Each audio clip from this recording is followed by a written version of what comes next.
दोस्तों, लोगों ने सोचा था कि हर बार की तरह इस बार भी महाकुंभ का मेला आया है, इसमें कुछ खास नहीं होगा। लेकिन यह महाकुंभ तो 144 साल बाद आया था और संतों से भरे इस मेले में कुछ चमत्कार ना हो यह तो कोई हो ही नहीं सकता। पर कुछ ऐसा हो भी जाएगा जिसे देखकर लोग कांप उठेंगे। यह लोगों ने नहीं सोचा था। इस बार का महाकुंभ केवल एक धार्मिक मेला नहीं था, यह एक ऐसा रहस्य लेकर आया जिसे सुनकर लोगों के होश उड़ गए। आखिर उस साधु में ऐसा क्या था कि महिलाएं उसकी तरफ खिंची चली आ रही थी, और आखिर महिलाएं गायब क्यों होने लगी? एक एक कर आपको सब जानने को मिलेगा। पर घटनाएं उसी दिन से शुरू हुई जब एक रहस्यमयी अघोरी साधु ने घाट पर कदम रखा। उसकी उपस्थिति ने न केवल लोगों को आकर्षित किया बल्कि डराया भी। उसकी आंखों में गहरी लाल चमक थी और शरीर पर राख लिपटी हुई थी। उसके आने के बाद से घाट पर अजीब घटनाएं होने लगी। महिलाएं गायब होने लगी और चारों ओर एक ऐसा रहस्य गहराने लगा जिसे सुलझाना आसान नहीं था। प्रयागराज के संगम घाट पर चारों तरफ चहल पहल थी। साधु संत अपने अपने आश्रमों में बैठे हुए थे, भजन कीर्तन कर रहे थे। जगह जगह धूप बत्ती, अगरबत्ती और मंत्रोच्चारण की आवाजें माहौल को पवित्र बना रही थी। एक शाम जब सूरज धीरे धीरे गंगा के जल में डूब रहा तभी घाट पर हलचल मच गई। लोगों की नजरें एक ही दिशा में थी। वहां एक अघोरी साधु धीरे धीरे घाट की ओर बढ़ रहा था। उसकी लंबी जटाएं उसकी कमर पर लटके हुई थी और गले में नरमुंडों की माला थी। उसकी आंखें इतनी भयानक थी कि लोग उसकी ओर सीधा देखने की हिम्मत भी नहीं कर पा रहे थे। उसने घाट के कोने पर बैठकर साधना शुरू कर दिया। उसकी उपस्थिति में ऐसा लग रहा था मानो समय थम गया हो। गंगा की लहरें शांत हो गई थी। वहां उपस्थित लोगों का ऐसा महसूस हो रहा था जैसे किसी अदृश्य शक्ति ने उन्हें जकड़ लिया हो। उस दिन से इतने पर ही सब रुक गया। पर अगले ही दिन एक अजीब घटना घटी। गांव की एक महिला सीता जो घाट पर पूजा करने आई थी, रात भर नहीं लौटी। सीता उस दिन बहुत प्रसन्न लग रही थी। उसने सुबह से ही महाकुंभ के घाट पर जाने की तैयारी शुरू कर दी थी। उसने अपनी सबसे सुंदर साड़ी पहनी और अपनी सहेलियों के साथ घाट की ओर निकल पड़ी। दिन भर गंगा में स्नान करने और पूजा अर्चना के बाद उसने अपनी सहेलियों से कहा, मैं थोड़ी देर अकेले घूमना चाहती हूँ, आप लोग घर चले जाओ।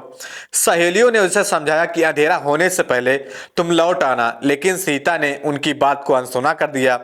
शाम ढलने लगी और सीता घाट के किनारे बैठ उस अघोरी साधु की ओर आकर्षित होती जा रही थी। वह न चाहते हुए भी उसके पास खींची चली गई। उसके पास पहुंचकर उसने देखा कि साधु अपनी गहरी लाल आंखों से उसे घूर रहा है। वह कुछ बोल नहीं पाई। उसकी आंखें मानो किसी सम्मोहक का जाल बिछा रही थी। मुझे तुम्हारे अंदर एक विशेष ऊर्जा दिखती है, साधु ने गहरे स्वर से कहा। सीता सीता तुरंत चौंक गई। उसके कदम वहीं जाम हो गए। तभी साधु ने अपना त्रिशूल उठाया और उसके चारों तरफ एक घेरा खींच दिया। अचानक सीता की चीख से घाट का सन्नाटा टूट गया। वहां मौजूद कुछ लोगों ने देखा, लेकिन डर के मारे वे उसकी मदद के लिए आगे नहीं बढ़ पाए। सीता की चीखें धीरे धीरे थम गई। उसके बाद वह अघोरी के साथ गंगा के पास बने अंधेरे जंगल की ओर चली गई। अगले दिन सुबह जब सीता घर पर नहीं लौटी तो उसके परिवार वालों ने उसे ढूंढना शुरू किया। उसकी माँ घाट पर रोते हुए लोगों से पूछती रही, क्या किसी ने मेरी सीता को देखा है? वह कल शाम आई थी यहाँ पर।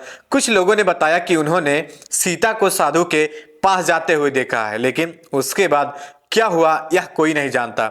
सीता का पति रमेश पुलिस थाने पहुंचता है। वहां घबराए हुए स्वर में बोलता है कि साहब, मेरी पत्नी कल शाम से गायब है और कुछ लोगों ने उसे उस अघोरी के पास जाते हुए देखा है। पुलिस ने उसकी बातों को गंभीरता से नहीं लिया। उन्होंने इसे सामान गुमशुदगी का मामला समझकर टाल दिया, लेकिन रमेश को यकीन था कि उसकी पत्नी के गायब होने के पीछे वही अघोरी साधु है। धीरे धीरे यह खबर पूरे मेले में फैल गई। लोगों में डर और अजीब सी बेचैनी फैल गई। अब हर कोई अपने परिवार के सदस्यों को लेकर सतर्क हो गया। महिलाएं उस घाट पर जाने से कतराने लगी। अघोरी साधु जो अब भी घाट के कोने में शांति से बैठा हुआ था, इन सब घटनाओं से बेखबर होकर दिख रहा था, लेकिन उसकी शांति और रहस्यमयी मुस्कान ने लोगों को और भी अधिक भयभीत कर दिया। घाट पर हर कोई उसे संदेह भरी नजरों से देख रहा था। सीता के गायब होने की यह घटना महज एक शुरुआत थी, लेकिन यह आने वाले भयानक रहस्यों का संकेत थी जो धीरे धीरे पूरी तरह से उजागर होने वाले थे। महाकुंभ में महिलाओं के गायब होने की खबर पुलिस प्रशासन तक पहुंची। मामले की गंभीरता को देखते हुए जिला के सबसे तेज तर्रार इंस्पेक्टर विवेक राणा वहां पर भेजा गया। विवेक एक ईमानदार और बहादुर अफसर था जो अंधविश्वास पर बिल्कुल भी नहीं यकीन करता था। विवेक ने मेले में पहुंचकर घाट का मुआयना किया। उसने साधु के बारे में सुना और सीधा उसके पास गया। वह बोला, आप कौन है और यहाँ क्या कर रहे हैं? विवेक ने सख्ती से पूछा। साधु ने अपनी लाल आंखें खोली और धीरे से कहा, मैं वही हूँ जो इस संसार को चलाता हूँ। तुम मुझे समझ नहीं पाओगे, मुझसे दूर ही रहो तो तुम्हारे लिए बेटर होगा। विवेक ने उसे धमकी दी और कहा, अगर तुम यहाँ से नहीं गए तो मैं तुम्हें गिरफ्तार कर लूंगा। साधु ने उसकी ओर देखा और मुस्कुराते हुए कहा, मुझे नहीं हटा सकते, मेरी शक्तियों को चुनौती मत दो। विवेक की धमकी के बाद भी साधु टस से मस नहीं हुआ। उसने एक गहरी सांस ली और अपनी आंखें बंद कर ली। कुछ पल बाद उसने अपना त्रिशूल उठाया और जोर से धरती पर मारा। उस प्रहार से गंगा के शांत पानी में अचानक उथल पुथल मच गई। ऐसा लग रहा था मानो नदी ने अपनी गति को रोककर क्रोध में उफान मारा हो। आसमान में काले बादल छा गए और बिजली चमकने लगी। घाट पर उपस्थित लोग चीखने लगे, चिल्लाने लगे। किसी ने ऐसा घटना पहले कभी नहीं देखा था। गंगा के पानी में एक भयानक भ्रम बनने लगा। लोग डर से घाट को छोड़कर भागने लगे। साधु ने अपनी आंखें खोली और विवेक की ओर देखा। उसकी लाल आंखों में एक अजीब सी चमक थी, मानो वह इंसान नहीं कोई अलौकिक शक्ति हो। उसने गहरे सोच से कहा, मैंने कहा था मेरी शक्तियों को चुनौती मत दो, अब देखो तुम्हारे संसार का क्या होता है। अचानक घाट पर मौजूद कुछ महिलाएं बेहोश होकर गिर पड़ी। उनकी सांसें चल रही थी, लेकिन वह जैसे किसी गहरी नींद में चल गई थी। विवेक और उसकी टीम यह देखकर हक्के बक्के रह गए। विवेक ने बाबा से कहा, यह क्या कर रहे हो तुम? विवेक गुस्से से चिल्लाया। साधु मुस्कुराया और कहा, यह केवल शुरुआत है। उसने त्रिशूल को घुमाया और एक मंत्र पढ़ा। बेहोश महिलाएं उठी और एक कतार में चलने लगी। वह सभी गंगा की ओर बढ़ती जा रही थी, मानो किसी अदृश्य शक्ति ने उसे अपने नियंत्रण में ले लिया हो। विवेक ने अपने सिपाहियों को आदेश दिया, उन महिलाओं को रोको। सिपाही दौड़कर महिलाओं के पास गए, लेकिन जैसे ही उन्होंने उन्हें रोकने की कोशिश की, एक अदृश्य दीवार ने उन्हें पीछे फेंक दिया। विवेक ने खुद आगे बढ़ने की कोशिश की, लेकिन वह भी उस दीवार से टकराकर पीछे गिर पड़ा। साधु ने एक भयानक हंसी के साथ कहा, संसार के नियम मेरे हाथ में हैं। तुम केवल एक नश्वर हो, मुझे रोकने की हिम्मत मत करो। घाट पर उपस्थित लोगों ने सब कुछ देखा और डर के मारे भागने लगे। गंगा का पानी अब लाल रंग बदलने लगा था। विवेक राणा अब साधु की शक्तियों और उसके उद्देश्य को समझने के लिए दृढ़ थे। उन्होंने गंगा के तट पर आसपास छानबीन शुरू की और घाट पर मौजूद बुजुर्ग और ज्ञानी साधुओं से उस रहस्यमयी अघोरी के बारे में पूछताछ की। तो वहां एक वृद्ध संत जो कि कई वर्षों से गंगा किनारे तपस्या कर रहे थे, उन्होंने धीरे धीरे कहा, वह साधु कोई सामान्य शक्ति नहीं है, उसे अघोर पंथ प्राचीनतम शिक्षा प्राप्त है। वह महाकाल अग्नि सिद्धि का साधक है, एक ऐसी साधना जो आत्मा और प्रकृति के सबसे अंधकारमय पहलुओं को जागृत कर सकती है। यह साधना उसे धरती और जल दोनों पर शासन करने की शक्ति देती है। गंगा के लाल होने के कारण उसकी यही शक्ति है। वह एक ब्रह्मांड की ऊर्जा को अपने बस में रखना चाहता है, लेकिन इसके लिए बलिदान की आवश्यकता होती है। विवेक ने चिंतित होकर पूछा, तो क्या वह इस महिलाओं को बलिदान के लिए ले जा रहा है? संत ने सिर हिलाते हुए कहा, हाँ, और यदि यह अनुष्ठान पूरा हो गया तो वह इतना शक्तिशाली बन जाएगा कि उसे कोई नहीं रोक सकेगा। त्रिलोक में अराजकता फैल जाएगी। उसे रोकने के लिए कम समय है। साधु की शक्तियां किसी साधारण अघोरी से बहुत आगे थी। उन्होंने वर्षों तक हिमालय की कंदरा में साधना की थी, जहां उन्हें आत्मा और प्रकृति की सबसे रहस्यमय ऊर्जा को साधा। उसकी कुछ प्रमुख शक्तियां हैं, जैसे प्राकृतिक तत्वों पर नियंत्रण। वह पानी, हवा और अग्नि को अपनी इच्छा से नियंत्रित कर सकता था। गंगा का लाल होना और भंवर का उठना उसकी इसी शक्ति का परिणाम था। मनोवैज्ञानिक सम्मोहन, उसकी लाल आंखें किसी को भी सम्मोहित कर सकती थी और वह लोगों के मन और शरीर को अपने बस में कर लेता था। त्रिशूल की दिव्य शक्ति उसका त्रिशूल केवल एक हथियार नहीं था, बल्कि उसमें ब्रह्मांडीय ऊर्जा संग्रहित थी। वह इसे धरती पर मारकर ऊर्जा तरंगे उत्पन्न कर सकता था। भूत प्रेत और आत्माओं का नियंत्रण वह अधूरी आत्माओं को अपने अधीन कर उन्हें अपने कर्मों के लिए इस्तेमाल करता था। काल चक्र का आह्वान वह समय को नियंत्रित कर सकता था। उसका एक विशेष मंत्र समय को धीमा या तेज करने में सक्षम था। साधु का उद्देश्य केवल शक्ति प्राप्त करना नहीं था, वह एक प्राचीनतम पांडुलिपि की खोज में था जिसमें महाकाल यज्ञ का रहस्य लिखा था। यह यज्ञ उसे अमृत और अनंत शक्तियां प्रदान कर सकता था। इसके लिए उसे 7 पवित्र आत्माओं की आवश्यकता थी, जिसमें से सीता जैसी महिलाएं चुनी गई थी। विवेक ने तय किया कि उसे साधु की शक्तियों का सामना करने के लिए उसकी कमजोरी का पता लगाना होगा। उसने संत से पूछा कि क्या बाबा उसकी शक्तियां का कोई तोड़ नहीं है। संत ने कहा, हाँ बेटा है। उसकी सबसे बड़ी ताकत उसकी सबसे बड़ी कमजोरी भी है, उसका त्रिशूल ही है। उसकी शक्ति का स्रोत है वही। यदि त्रिशूल को उससे अलग कर दिया जाए तो उसकी शक्तियां कमजोर हो जाएंगी, लेकिन ऐसा करना बहुत जोखिम भरा है, क्योंकि त्रिशूल के पास पहुंचना भी आसान नहीं है।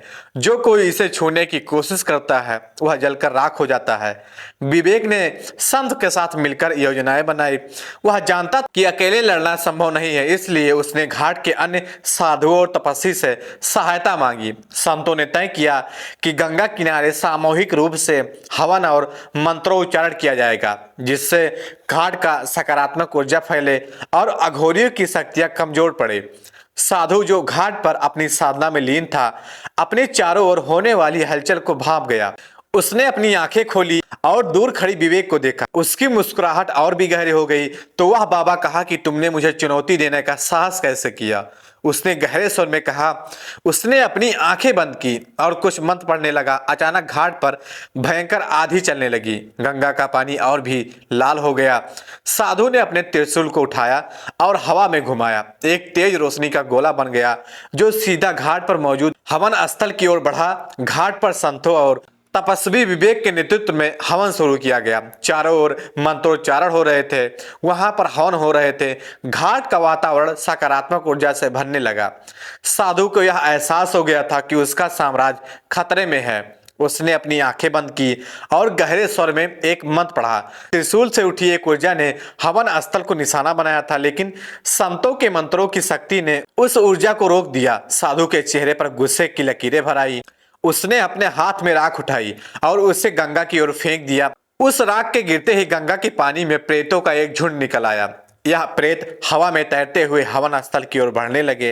विवेक और उसकी टीम ने हिम्मत नहीं हारी। उन्होंने तय किया कि साधु के त्रिशूल को उसकी पहुंच से दूर करना ही एकमात्र रास्ता है। विवेक ने अपने सिपाहियों को आदेश दिया, तुम लोग हवन स्थल की ओर सुरक्षा करो, मैं साधु की ओर जाता हूं। विवेक ने अपनी बंदूक उठाई और साधु की ओर बढ़ा। साधु ने अपनी लाल आंखें खोलकर उसकी ओर देखा, मुस्कुराते हुए कहा, तुम यह युद्ध नहीं जीत सकते। मेरी शक्तियां तुम्हारी कल्पना से परे हैं। विवेक ने दृढ़ता से कहा, मैं यहाँ तुम्हारी शक्तियों को चुनौती देने नहीं, तुम्हारे अत्याचार को खत्म करने आया हूँ। साधु ने अपना त्रिशूल हवा में घुमाया, जिससे फिर एक उग्र अग्नि का गोला विवेक की ओर बढ़ने लगा। विवेक ने अपने त्वरित बुद्धि के किनारे छलांग लगाई और उस हमले में बच गया। उसने साधु को चारों ओर बने राख के घेरे को देखा। वह समझ गया कि यह घेरा उसकी ऊर्जा को बनाए रखने का स्रोत है। विवेक ने अपनी चालाकी से एक पत्थर उठाया और घेरा तोड़ने की कोशिश की। जैसे ही वह पत्थर घेरा पार कर एक अदृश्य दीवार ने उसे वापस उछाल दिया। साधु ने हंसते हुए कहा, तुम यह साधारण तरीके से नहीं कर सकते, मेरा घेरा केवल दिव्य शक्ति से ही टूटेगा। उसी समय संतों ने विवेक को आवाज लगाई और कहे, घेरा तोड़ने का एकमात्र तरीका उसके त्रिशूल को छूना है, लेकिन वह त्रिशूल केवल पवित्र जल से ही कमजोर होगा। गंगा के प्राचीन मंदिर से लाया गया जल ही इसे शक्ति से वंचित कर सकता है। विवेक ने संत से एक शिष्य को कहा कि तुम मंदिर जाओ और वहां से जल लाओ, तब तक मैं साधु का ध्यान भटकाता हूँ। विवेक ने अपनी चालाकी से साधु को उकसाना शुरू किया, अगर तुम्हारी शक्ति इतनी महान है तो तुमने मुझे हराने के लिए इन भूत प्रेतों की आवश्यकता क्यों पड़ी। साधु उसकी बातों में आ गया। उसने त्रिशूल से दूसरी दिशा में प्रहार किया, जिससे विवेक को उसके घेरे के करीब जाने का मौका मिल गया। कुछ ही देर में शिष्य पवित्र जल लेकर लौट आया। विवेक ने झट से जल लिया और त्रिशूल की ओर दौड़ा। साधु ने उसे रोकने की कोशिश की, लेकिन विवेक ने जल त्रिशूल पर डाल दिया। पवित्र जल के छिड़क से ही त्रिशूल से एक भयंकर ध्वनि निकली। साधु दर्द से चीखने लगा। उसकी शक्तियां धीरे धीरे कमजोर होने लगी। गंगा का लाल पानी फिर से साफ हो गया और भूत प्रेत गायब हो गए। साधु ने आखिरी बार विवेक की ओर देखा और कहा, तुमने मेरी साधना को रोक दिया, लेकिन यह कहानी यही खत्म नहीं होगी। मेरी शक्तियां सदा के लिए समाप्त नहीं हो सकती। त्रिशूल के टूटते ही साधु का शरीर राख में बदल गया। घाट पर उपस्थित लोगों ने राहत की सांस ली। सीता और अन्य गायब हुई महिलाएं धीरे धीरे होश में आने लगी। महाकुंभ में सब कुछ सामान हो गया। गंगा के घाट पर फिर से भजन कीर्तन शुरू हो गया। विवेक ने संतों का आभार व्यक्त किया और गंगा की तट की सुरक्षा को मजबूत किया। हालांकि विवेक के मन में एक सवाल था, क्या सच में साधु का अंत हो गया या यह केवल एक शुरुआत थी। जब विवेक ने पवित्र जल से त्रिशूल को स्पर्श किया और साधु का शरीर राख में बदल गया, तो घाट पर अचानक एक अद्भुत शांति छा गई। गंगा का जल जो अब तक शांत था, अचानक हल्के प्रकाश में झिलमिलाने लगा। हर कोई इस अप्रत्याशित घटना को विस्मय से देख रहा था। विवेक ने संत की ओर देखा और कहा, क्या यह सच में समाप्त हो गया? तभी गंगा के ऊपर एक दिव्य प्रकाश उभरा। उसी राख से एक तेजस्वी आकृति प्रकट हुई। वह साधु का दिव्य रूप था। उसका चेहरा क्रोध और भयावकता से मुक्त था। उसकी आंखों में करुणा और शांति का भाव था। उसने कहा, तुमने मेरी राह कठिन बना दी। विवेक की ओर जब साधु की आवाज गूंजी, जो अब वह पहले की तरह कठोर नहीं था बल्कि शांत और दृढ़ था, विवेक ने विस्मय से पूछा, तुम कौन हो और तुमने यह सब क्यों किया? साधु मुस्कुराया और कहा, मैं इस संसार का अघोर हूँ, जो जीवन और मृत्यु के मध्य का सेतु हूँ। मेरी साधना का उद्देश्य विनाश नहीं बल्कि संतुष्टि से संतुलन को बनाए रखना था।